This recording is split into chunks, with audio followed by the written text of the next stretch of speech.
Her name was Ruby. Didn't look like me. She wasn't the same color. She didn't come from the same kind of home that I came from. But we met her at a restaurant. My wife and I did, and we became friends. We would go in that restaurant over and over and over again. We became really good friends. And it was Thanksgiving, and we learned that she didn't have anywhere to go for Thanksgiving. So we invited her to our house. We had two small children at the time. They weren't real happy about having a stranger come into our house for Thanksgiving, but they fell in love with Ruby, just like we all did. And she kept coming to church over and over and over again. And we had an opportunity to have her in our home for another meal. And we sat down and studied the Bible with her. She became a Christian. And I haven't heard from her in many, many years. That's been probably 30 years ago. But I assume that she's very active and very faithful to the Lord. And I've thought about through the years how many people like that God has brought into our lives that we didn't deal with the way that we should have. But I'm thankful that we did with Ruby. And that memory stands out, you know? Yes. Yes. That's good. So tell us who you are, your name, where you're from, and an interesting fact. So my name is Jeff Jenkins. I am from Flower Mound, Texas, a small community outside of Dallas. I preach for the Louisville Church of Christ for the last 17 years. I have two children and three grandchildren. And right now, the best part of my life is my three grandchildren. There you go. That's awesome. So as you know, on this show, we like to cover like 2 to 3 points about how to do personal evangelism and giving like practical tips, things like that. So what are some practical tips that you have to encourage people to share their faith? Two or three things that come to my mind. Number one is spend a lot of time praying. We need to talk to God about the people that he brings into our lives. And we have to believe that a lot of the people that we meet it's not just coincidental. It doesn't just happen that if we believe that God answers prayers, then we will believe that God is involved. And so I think prayer is a big thing. Number two is talk to people. You have to talk to people that you don't know, people that look different than you do, people that you might not normally talk to. How are you going to build relationships? Which I believe really evangelism is about relationships. How are we going to do that if we don't spend time talking to people? So, and some people, that's very uncomfortable for some people. They have to get out of their personal shell, if you will, to talk to people. But you got to talk to people, and we talk about football or sports or something like that. I'll talk to my grandchildren about anybody in the world. Why would I talk to people about Jesus? So, not by nature the kind of person who would just go out of the way to talk to people, but I force myself to talk to people, ask them a question about their work, about their life, about family, begin to build a relationship, and then make it possible to figure out how you can be around those people on other occasions. For instance, I spend a lot of time in one particular morning cafe here in our community, and I've gotten to know every waiter and every waitress and the manager. And when I walk in the door, they bring me my drink and my food because they know exactly what I'm going to order. Through the last 2 years that I've been going there since the day it opened, I eat there every morning that I'm in town, and they come and sit down with me, and we have a prayer together, and I've invited them to worship, and some of them have come. But I think that goes back to this idea of talking to people, caring about people enough to talk to them. Now, we don't need to act like we have an agenda. They don't know that we have an agenda. But if I'm honest with myself and I'm honest with the Lord, I have an agenda. And my agenda is to help these people find Jesus and to help them, even if they don't find Jesus, to help them see that people who have found Jesus are good people. Right. Have hearts that care about people, that are concerned about people, that love people. And so pray, talk to people, love people, spend time with people, and don't treat evangelism like a program. It has to be who we are. It has to be our lifestyle. It cannot be, this is something that I do one day a week. This is something that I do once a month. We've got to figure out how we make this who we are in our lives. And everybody we come in contact with is potentially a person who doesn't know Christ. And so the more we work on it, the more we do it, the more it'll become a part of who we are. And when it becomes a part of who we are, we won't even have to think about it anymore. It'll be our second nature. And so don't treat, and the way to keep that from happening is don't treat evangelism like it's a program or a ministry or something like that. Treat it like this isn't as much a part of my life as sitting down to have a meal, as taking a shower in the morning. Whatever you do every day, this is going to be a part of who I am. Well, it's like the mission. The Great Commission is the mission, right? We have a mission. It's not agenda. Exactly. Yes. Yes. Well, and like a child, when a child first learns to walk, it's pretty hard. So some people who may not be used to that lifestyle, making that your lifestyle, it's going to be tough to get started. But think of the benefits that a child has over someone who crawls compared to walking. Like, we don't get your hands dirty all the time. You can see better. I think too, Titus, that if we talk to other people who have an evangelistic heart, ask Mm. them questions. How do you go about this? What do you do? How do you introduce a conversation? How do Right. you go about the process of finding people that you can engage with? And we have to just make ourselves do that. We have to force ourselves.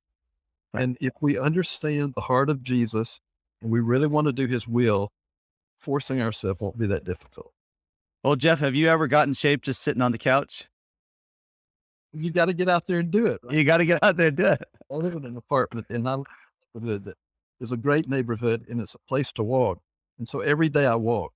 Now, I don't walk as much as I should, but I walk single day. Right. And it's just a little bit at a time and you build up. And so, like you said, you want to keep yourself in shape by sitting in a chair. Yeah, you can't get in shape watching videos of people working out. You can't get in shape by sitting and listening to a workout music or something. You have to actually go and work out, and you feel great too. Titus, we have football here in America, not like football in other countries. Maybe Right.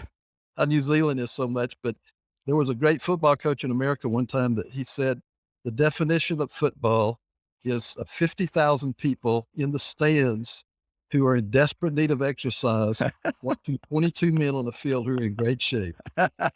That's funny. That's great. There's a lot of fans, a lot of fans of evangelism, but we've got to get on the field if we're going to do it. Yeah, what a life to be on the field. It's people are missing out if they're not doing it. So, what's another story that you have for us? There was a man in Oklahoma City. I preached in Oklahoma City for 10 years. And there was a man who his wife was a very dedicated Christian. And this particular man had known a little bit about the church, and he may have even been baptized when he was like 15 years old.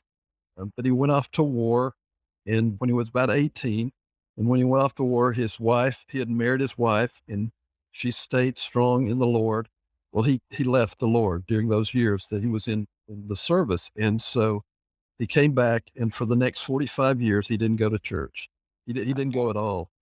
Occasionally, like on Father's Day, she would invite us to meet them at their place where they had lunch together. And so I got to know him a little bit, but we didn't know each other well, but we got to know each other a little.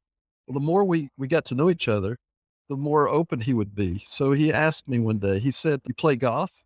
I said, "Well, I'm not really good at it, but I'll play golf with you." And so he said, "Okay." So he said, "We're going to play next Sunday at 10 o'clock." And I said, "I can't play on Sunday at 10 o'clock because I have an appointment. I have to preach on that day." Well, I told him, that's the only day of the week that I have to work. So I can't miss work on that day. He said, what about the next Sunday? And I said, "I work every Sunday. I can't play golf on Sunday." I said, "What about this? Why don't you come to church next Sunday and I'll play golf with you on Monday?" He said, "Well, I play every day." And I said, "Okay, let's do that." So we did that. So we did that the next week. He said, "You want to play golf?" And I said, "Yeah, you come to church on Sunday, I'll play golf on Monday."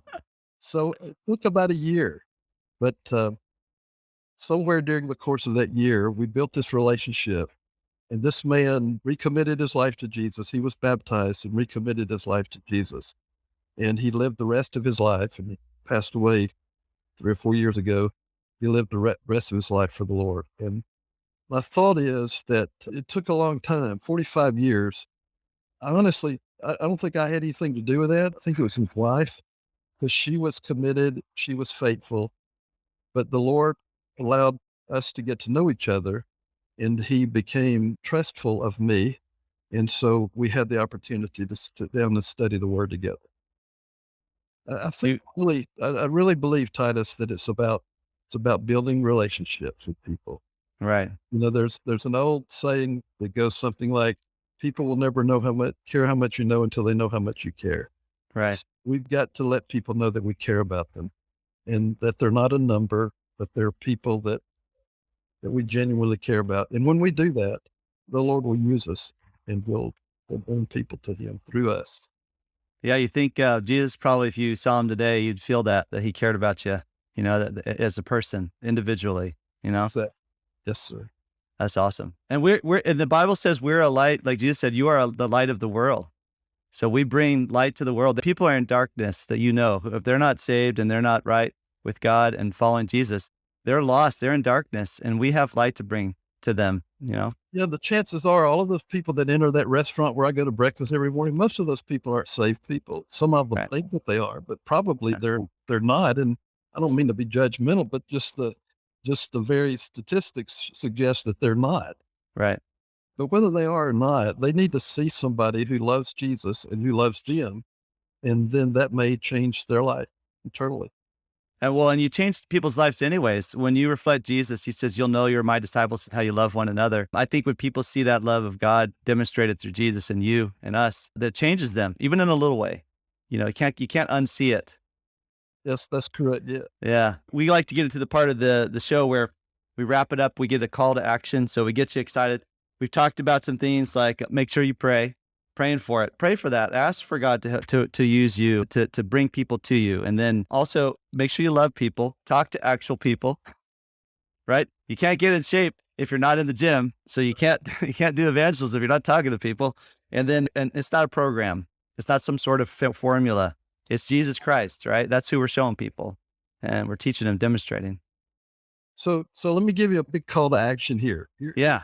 Before this week is over, if you're watching this, before this week is over, talk to somebody that you normally wouldn't talk to, somebody that you don't know, somebody that you see, you meet them maybe in a restaurant, or it's a waiter or a waitress, or somebody that you might not normally talk to, and say something good for Jesus and something good about His church. And you'll never know what God might do with that. What if He does something amazing, right? I got a quick story just came to my head. We were looking for some furniture or a washer and dryer, and we went into this place. This lady was working there, and we're looking around. We leave. I get to the car. I keep feeling like I need to give her my card, tell her we're doing Bible studies. I'm sitting in the car. I have the car on, and I say to my wife, I think I have to go in there. I don't want to do it, right? I'm already out of the car. It's way over there. It just doesn't make sense. I actually I can see myself driving away. And I stop and I say, no, it's not that hard to go and just give somebody a card, right? So I walk in, I'm there, and she's there, and I say, hey, I just want to let you know that, if you ever have any questions about the Bible or anything, you just let me know. Here's my card. And she's like, oh, that's amazing, because I've been looking for churches. I'm stopped drinking, and I'm trying to get back with God. Now think about that. What if I had not done that? Like, what if I hadn't have been that person that God used in that moment to encourage her in looking for Him, right? Yeah. I think one way to start a conversation, sometimes that's a great way, what you said, but another one is let people know you pray and say, is there anything I can pray for you? Right. It's amazing how many people are interested in that. They'll open up to you. This is a good call to action. Jeff, thanks for being on the show.